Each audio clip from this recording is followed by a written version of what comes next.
Bismillahirrahmanirrahim. Assalamualaikum warahmatullahi wabarakatuh. Perkenalkan, saya Taizkir Rahman, mahasiswa bimbingan dan konseling Islam UIN Mataram. Baik, di sini saya akan menerangkan terkait rencana pelaksanaan layanan atau RPL bimbingan klasikal semester ganjil tahun pelajaran 2025-2026. Nah, di sini komponen yang saya ambil itu adalah layanan dasar. Terus bidang layanannya itu adalah bidang sosial. Terus topik atau tema layanan yang saya di RPL tersebut adalah yuk jangan terpengaruh tekanan teman sembahyang peer pressure pada siswa SMA MA. Nah, hasil asesmen ini menunjukkan bahwa ini asesmen yang digunakan adalah AKPD. Terus fungsi layanan yang saya ambil ini adalah fungsinya itu ada pertama pemahaman, pengembangan, dan pencegahan. Nah, tujuan umum dari LPL ini adalah agar peserta didik memahami pengaruh negatif dari tekanan teman sebaya dan mampu bersikap asertif serta mengambil keputusan yang tepat tanpa harus mengikuti tekanan dari lingkungan pertemanan. Terus tujuan khususnya itu ada beberapa, ada 4. Yang pertama, siswa dapat mengenali bentuk-bentuk tekanan teman sebaya yang muncul di lingkungan sekolah maupun di luar lingkungan sekolah. Terus kedua, siswa mampu membedakan antara pengaruh positif dan negatif dari tekanan teman sebaya. Terus yang ketiga itu, siswa mampu menunjukkan sikap asertif ketika menghadapi tekanan dari teman sendiri. Dan yang terakhir itu, siswa mampu mengembangkan strategi pribadi agar tetap percaya diri dan mandiri dalam mengambil keputusan. Baik, terus di sini SKKPD-nya itu adalah pengaruh tekanan teman sebaya atau peer pressure. Terus di sini ada pengenalan, akomodasi, serta tindakan. Nah, perkenalan ini memahami cara menghadapi pengaruh tekanan teman sebaya dengan menjaga prinsip etika dan norma pergaulan. Terus akomodasinya itu menghargai nilai, kejujuran, tanggung jawab, dan ketegasan diri dalam menjalin hubungan sosial yang saling menghormati. Dan yang terakhir itu tindakannya itu menerapkan perilaku etis dengan memilih teman yang baik, menolak ajakan negatif secara sopan, dan menjaga persahabatan di lingkungan pertemanan. Baik, sasaran layanan saya itu saya mengambil kelas 11 SMA maupun MA. Di sini waktu yang saya ambil itu adalah 3 kali pertemuan dalam beberapa minggu gitu. Dengan pertemuan pertama itu dilaksanakan selama 45 menit sampai 1 jam gitu. Di jam 08.00 sampai 08.45 WITA. Lanjut.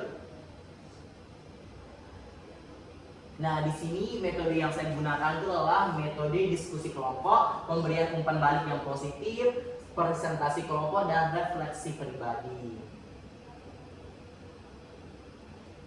Nah, baik, di sini kita akan mulai masuk pada fase tahap awal atau pendahuluan. Oke, assalamualaikum warahmatullahi wabarakatuh. Selamat pagi anak-anak semua. Baik, di sini saya Taizkir Rahman sekaligus guru BK yang akan membantu sesi kelas kita pada hari ini. Nah, di sini kita akan membahas terkait pengaruh tekanan teman sebaya atau peer pressure. Sebelum itu, alangkah lebih baiknya kita berdoa menurut keyakinan masing-masing. Berdoa dimulai. Berdoa selesai. Oke, setelah kita berdoa, kita refreshing dulu terlebih dahulu ya untuk menambah energi pada pagi hari ini. Oke, ice breakingnya itu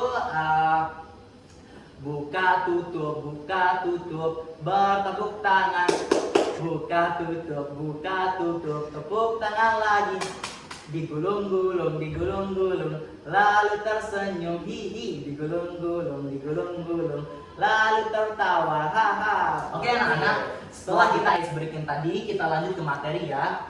Nah, teman-teman tahu nggak apa itu tekanan teman sebaya? Ada yang tahu? Oke, di sini menurut Sandrock, tekanan teman sebaya atau peer pressure adalah pengaruh yang diberikan oleh sekelompok sebaya terhadap individu agar menyesuaikan diri di lingkungan sekitar dengan norma, nilai atau perilaku yang berlaku di kelompok tersebut atau circle tersebut bahasa Gen Z sekarang. Nah, tekanan ini bisa bersifat positif maupun negatif tergantung arah pengaruhnya.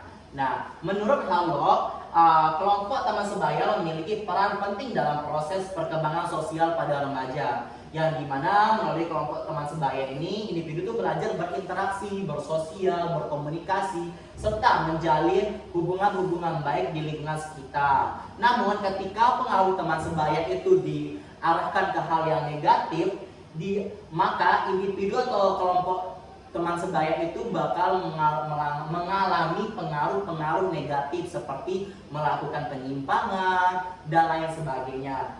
Nah, terus sedangkan menurut Sarwono, tekanan teman sebaya merupakan bentuk pengaruh sosial yang seringkali membuat remaja merasa harus mengikuti kebiasaan dari circle tersebut atau kelompok teman sebaya tersebut, dengan mengikuti perilaku dari kelompok-kelompok tersebut agar ia diterima di kelompok tersebut, meskipun terkadang bertentangan dengan nilai pribadi dan atau aturan sekolah. Lanjut.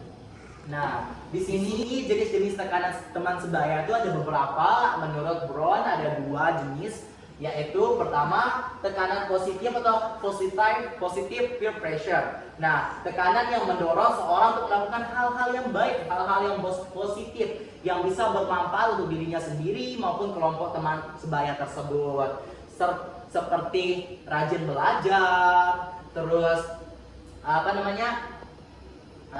melakukan kegiatan-kegiatan yang bermanfaat gitu, yang seperti bersosialisasi ke panti asuhan misalkan gitu ketika mengikuti organisasi. Terus kedua, tekanan negatif atau negatif peer pressure. Nah, tekanan negatif ini membuat seorang tuh mengikuti perilaku yang menyimpang dari sekelompok teman sebaya tersebut, seperti yang sering terjadi itu loh, seperti bolos sekolah, malas belajar, suka mencuri dan lain sebagainya. Itulah tekanan negatif. Nah, lanjut faktor penyebab terpengaruh tekanan teman sebaya ada beberapa. Yang pertama itu rendahnya kepercayaan diri atau self confidence. Misalkan kita yang tidak memiliki kepercayaan diri gitu, kita tuh maunya tuh mengikuti teman kita gitu. Misal teman kita melakukan A, kita melakukan A, teman kita melakukan B, kita melakukan B, meskipun itu dalam hal yang negatif gitu. Yang kedua tuh keinginan untuk diterima gitu. Misalkan nih dalam satu kelompok itu kita mau masuk ke circle tersebut, tapi kita masih minder gitu, kita melakukan segala cara untuk agar kita diterima meskipun tuh terdapat hal yang menyimpang atau tidak sesuai dengan nilai-nilai pribadi kita. Terus ketiga, kurangnya kemampuan untuk menolak. Misalkan kita diajak untuk melakukan hal yang negatif nih, kita tidak mampu untuk menolak, untuk mengatakan tidak, saya tidak mengikuti perilakumu yang negatif, misalkan gitu. Selanjutnya dampak pengaruh tekanan teman sebaya, ada dampak positif dan dampak negatif. Yang pertama itu dampak positif, meningkatkan motivasi belajar jika bergaul dengan teman yang rajin dan disiplin gitu. Itu dampak positifnya. Kedua itu menumbuhkan semangat kebersamaan dan rasa empati. Dan ketiga itu membentuk keterampilan sosial dan kerjasama. Inilah dampak-dampak positif dari tekanan teman sebaya. Terus dampak negatifnya itu kebalikannya tadi, menurunkan prestasi belajar karena terlibat perilaku yang menyimpang. Terus terjadinya konflik batin karena mereka terpaksa mengikuti hal yang tidak disukai gitu, hal yang tidak diinginkan dalam suatu kelompok tersebut. Yang selanjutnya itu hilangnya identitas pribadi karena terlalu menyesuaikan diri dengan kelompok. Yang terakhir perilaku kenakalan remaja seperti bolos, berkata kotor, atau melakukan pelanggaran-pelanggaran lainnya. Selanjutnya, cara mengatasi pengaruh tekanan teman sebaya, yaitu yang pertama itu menumbuhkan kepercayaan diri, percaya diri pada kemampuan ini, berani untuk berbeda gitu dari teman kelompoknya gitu atau circle-nya. Yang kedua itu meningkatkan ketegasan diri gitu. Misal ketika kita diajak untuk melakukan hal yang tidak baik, kita tuh berani mengatakan tidak gitu, tegas gitu, tapi dengan sopan. Terus yang ketiga itu memilih teman yang baik gitu. Kita harus pintar-pintar memilih teman-teman yang baik gitu. Harus bisa memfilter siapa yang harus kita temani dan siapa yang harus kita jauhi gitu. Terus yang keempat itu mengembangkan kemampuan untuk berpikir kritis. Yang kelima itu meningkatkan komunikasi dengan orang tua dan guru BK. Ini membuka diri kita terhadap bimbingan agar mendapatkan dukungan moral ketika menghadapi tekanan sosial. Lanjut. Nah, indikator siswa tidak terpengaruh tekanan teman sebaya. Yang pertama itu siswa mampu menolak ajakan negatif dari teman dengan cara yang sopan gitu. Misalkan kita diajak untuk bolos, bilang aja, maaf saya tidak mau bolos karena saya harus mengikuti pelajaran di sekolah. Terus kedua tuh siswa berani berpendapat dengan mengambil keputusan berdasarkan pertimbangan pribadi gitu. Terus yang ketiga tuh siswa menunjukkan konsistensi antara ucapan dan tindakan. Dan yang terakhir itu siswa memiliki teman dari berbagai latar belakang tanpa kehilangan jati diri. Terus oke, kesimpulan, lanjut kesimpulan.